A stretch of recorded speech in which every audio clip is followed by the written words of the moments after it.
Buying a home can be exciting, but it can also feel overwhelming. You may be thinking about the home you want, the monthly payment, the down payment, your credit, closing costs, inspections, contracts, and whether you can qualify. That's a lot to sort through at once. But the home buying process becomes much easier to understand when you break it into steps. Before you start looking at homes, the first thing to understand is your payment comfort zone. Many buyers begin by asking, how much home can I afford? That's a useful question, but it's not always the best first question. A better starting point is, what monthly payment feels comfortable? The home price matters, but the monthly payment is what you live with after closing. Your payment can be affected by the loan amount, interest rate, property taxes, homeowners insurance, mortgage insurance, and the loan program. Two homes with the same price can have very different monthly payments. That's why it helps to think about payment before you focus only on price. The next thing to understand is cash needed to buy. Your down payment is only one part of the cash needed. Depending on the loan program and the contract, you also may need money for the earnest money, an option fee, a home inspection, appraisal, closing costs, insurance, escrow deposits, moving expenses, and initial expenses after closing. That doesn't mean buying is out of reach. It means you should understand the full picture before you make an offer. Once you understand your payment comfort zone and cash needed, the next step is pre-approval. A pre-approval helps you understand what's possible before you make an offer. It also helps your real estate agent guide the home search and makes your offer stronger when you find the right property.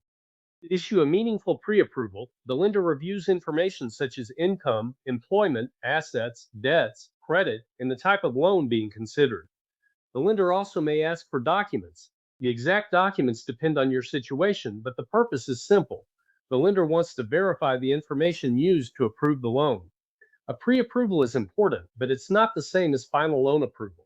Final approval depends on the full loan file, the contract, the appraisal, title work, insurance, underwriting review, and the property itself. After you're pre-approved, you can shop with more focus. That doesn't mean you should shop only by the maximum amount you qualify for. The maximum approval amount and your comfort level are not always the same thing. Your home search should consider both the property and the payment. When you find a home you want to buy, your real estate agent helps you prepare an offer. The offer includes details such as purchase price, financing type, down payment, earnest money, option period, seller concessions, closing date, and other contract terms. The strongest offer isn't always the highest price. Sellers also consider financing strength, closing timeline, requested concessions, and how likely the transaction appears to close. Once the offer is accepted, the process becomes more time sensitive. This is when inspection, appraisal, loan processing, underwriting, title work, insurance, and closing preparation all begin moving. The inspection and appraisal are not the same thing. The inspection is for you.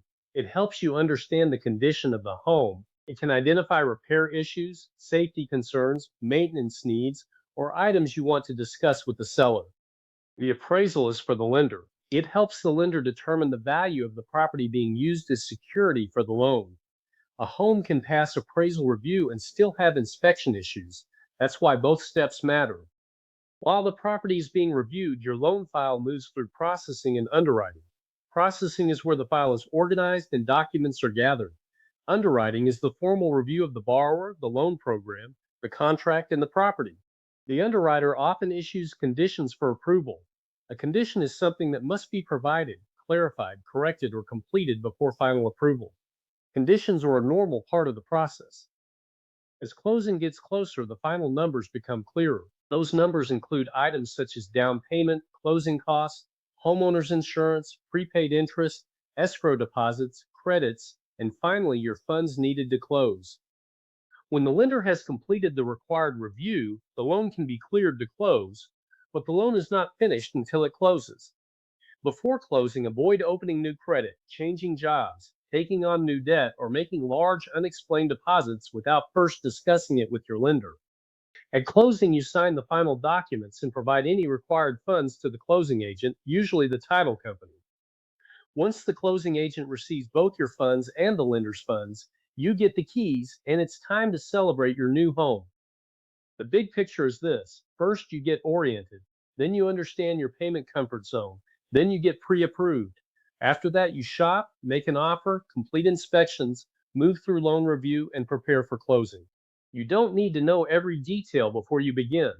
What matters most is understanding the next step, asking questions early, and working with people who are willing to explain the process along the way.